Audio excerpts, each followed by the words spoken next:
I really haven't got over the shock that my ukuleles work, that they actually play in tune, and then I can, sing a song with them.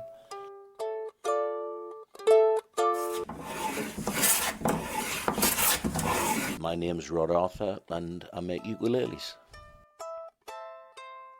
I never know what woods I'm going to use because it's just what I found, or, made out of an old piece of furniture. And there's a slightly different sound because of the different woods that I've used. And so there's always an element of discovery and a little bit of an adventure.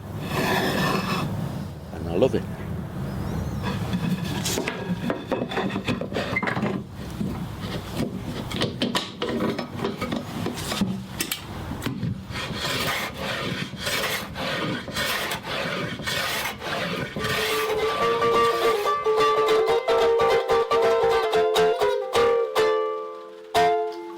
This is Minimus number 13.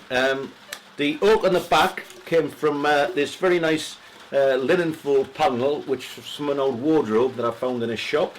The neck is again a nice piece of oak. It came from an old dartboard case, and I've spliced a bit in there. The sides, walnut, from a walnut table leg, and the front is a piece of mahogany that came from a bar top from a pub called the Ellington Arms in Ramsgate, and it sounds like this.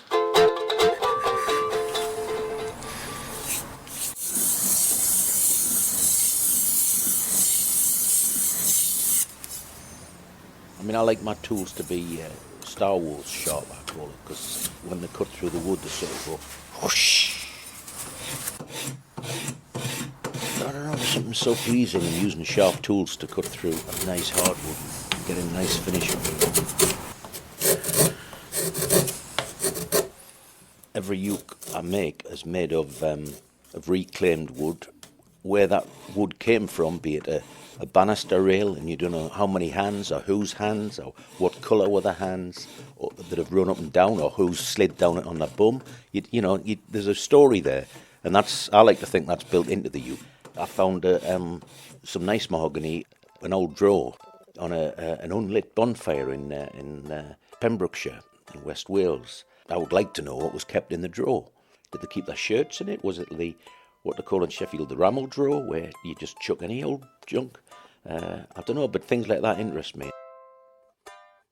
One of the nice things about this one, and quite a few of my instruments, are that the saddle here and the top nut here are made from old piano keys, which I managed to source on eBay for very little money. And for a bit of history, some of these came from a pipe organ in Germany, and now they've come all the way across to Ramsgate in Kent, and they will be converted from one musical instrument into another.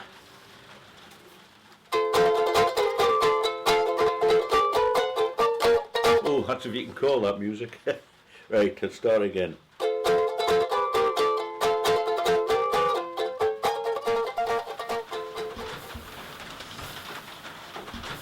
It's starting to rain a bit now, so I'm just about to start bending a little piece of oak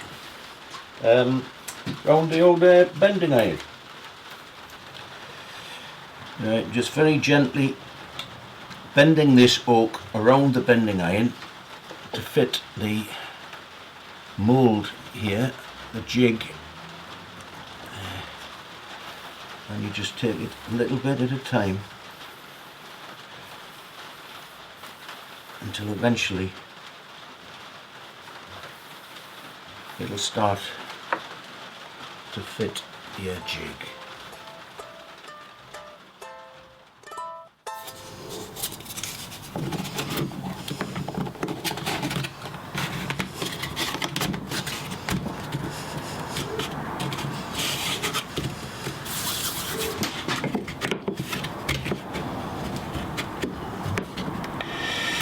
So put a bit of a heel on there.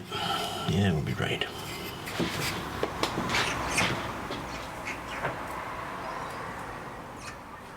Having worked as an actor for 40 years now, I sort of had a bit of a crisis in how transient performances are, and I don't think anybody still talks about my Brutus at the Library Theatre in 1985.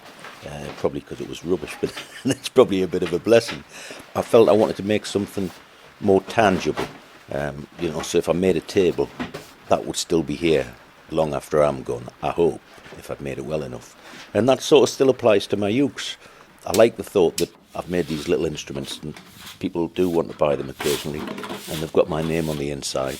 And in my experience, people don't tend to chuck musical instruments away, so there's a bit of longevity, a bit of, they live a bit longer than me, I hope. And that pleases me, makes me laugh.